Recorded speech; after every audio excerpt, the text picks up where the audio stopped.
one thing, just one thing in the back for when you start. You know, we did a lot of work here, right? So then why not go back to that just a little bit? That's fine. Oh, yeah. So I just did this so I could see her nails. Awesome. But here, this is for this. So you come, bend here.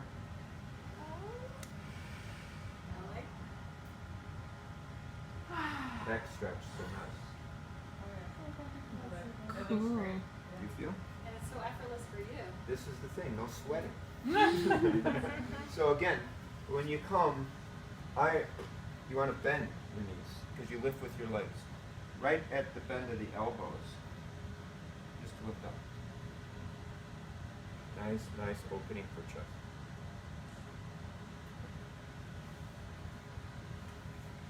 And we come to one side, and we're going to do a little mobilization on the arm. Oh, so you can see.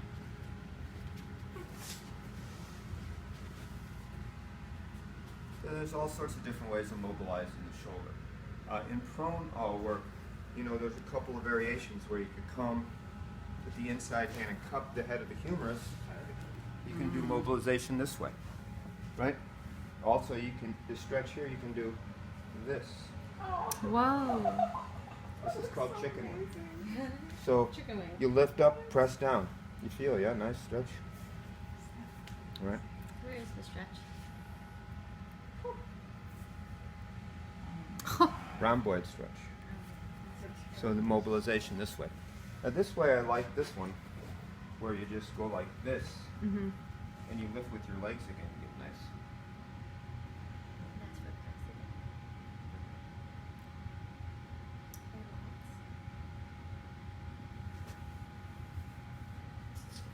So just an opening of the shoulders.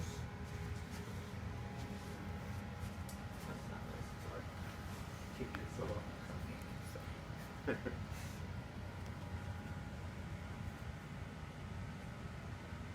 Just so you have a couple of variations. Alright. This one, cupping with the inside of the hand. So this up, this down. Easy. Huh? Straight into the head of the humerus? Yeah, you're cupping like this, the head of the humerus. Just like that. You know, and you, so this is nice to do this Are way. you pressing into pecs at all?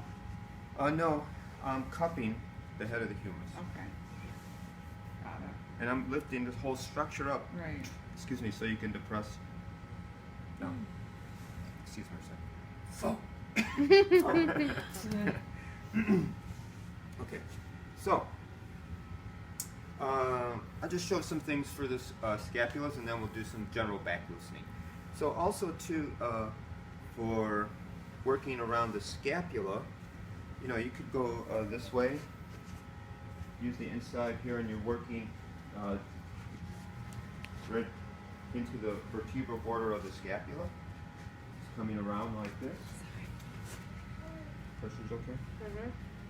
So I'm coming right up against the vertebral border of the scapula where the rhomboids attaches.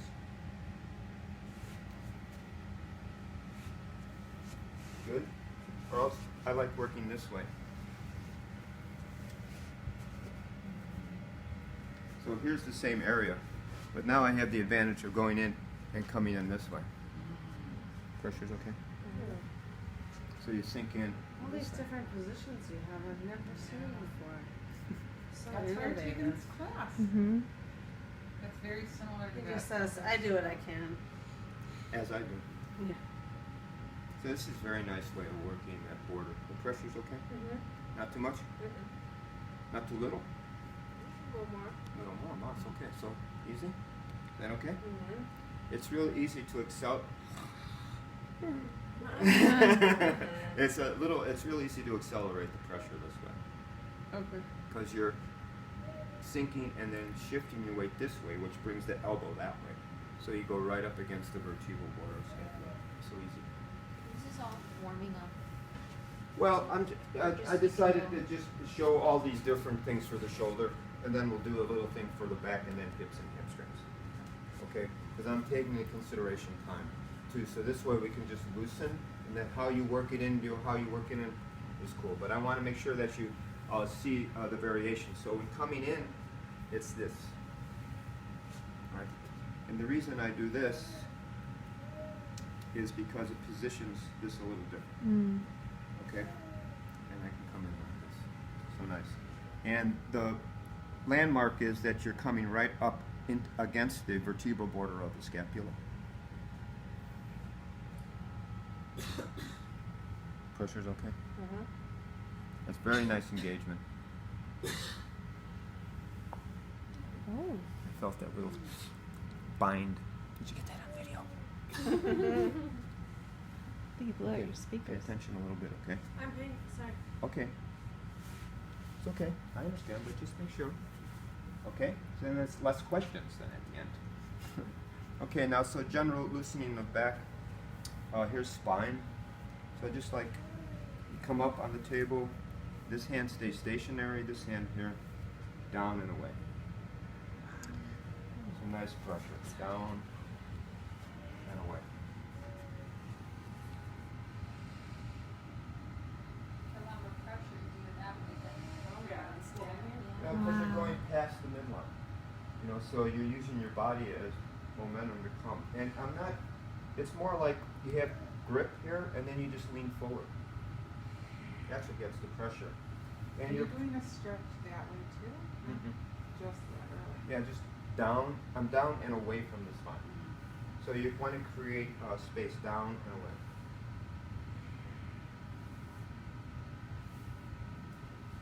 Now, if you want to, I'll show you one thing where you get on the table. Why not? It's the last day. So you come like this. And you can bring like this. And this way you can mobilize, right?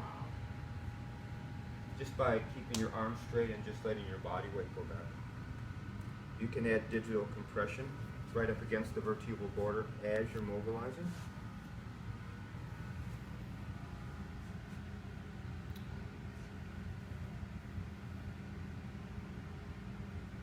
And then you can switch hands and start just below the inferior angle of the scapula, just lateral of the spine. Here, and this is a twisting compression. So you're going to have the person inhale, and on the exhale, as you lift up, you twist. That's awesome. So twisting compression. How's your stomach? Still bothering you? No. Okay. A little bit.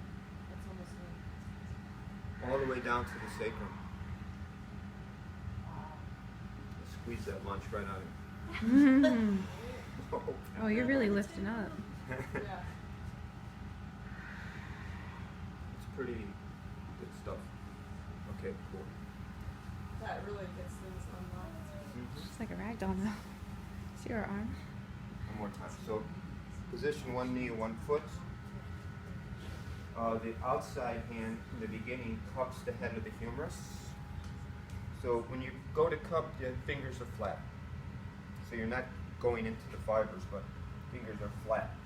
And you get the mobilization by keeping your arm straight, just leaning back. All right. This leg pinning so that the body doesn't roll too much. That mobilization, then if you want to add, digital compression around the vertebral border, either with your fingertips or your thumb, whatever is easier. And you take it down to the inferior angle. You switch and do this twisting compression. So the twisting compression is just this. So you make two-hand contact. And as you lean, it's you twist. So without this, I'm like this. Like this. So it's the twisting that brings the pressure into the back. So inhale, please. Excellent.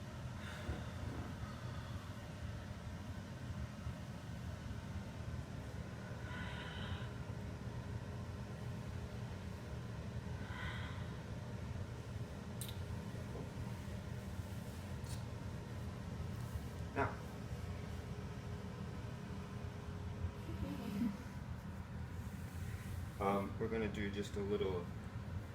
I talked about, like, there's meridians, the meridian, a bladder meridian that's on either side of the spine, and all the acupressure points here really affect the central nervous system because they're so close to the central nervous system, and the nerve connections affect all the organs in the body. So it's good to do those things. So we're going to use the pads of our thumbs, and we're going to feel for C7T1, and we're going to come just a thumb width lateral of that and sink in. So you're basically right in the lamina groove, and you just sink in. You come down about a thumb width and then sink in. And if you keep your hands like this, the weight is distributed enough so you just give nice pressure right here. Try to lean in on the exhale. And you're only going in as much as they let you. So I'm following her breath.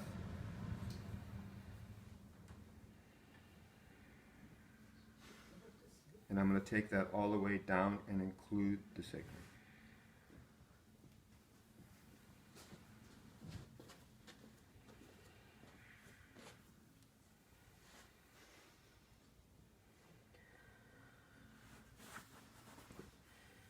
So if you can visualize the sacrum, you know there's holes in the sacrum, foramen, and that's where the nerves come through to feed the lower portion of the body. So you want your thumbs to go right into those holes because they're all full of acupressure points. And it also helps free up the ligamentous and the connective tissue on the sacrum, so it allows the hips to be a little looser because there's thick, it's called aponeurosis, it's really thick connective tissue. If you look at an anatomy chart, it'd be white. And that's an anchor for a lot of the muscles that connect. So this helps soften it a little bit so that it allows the SI joints, the iliums, to articulate with the sacrum a little easier.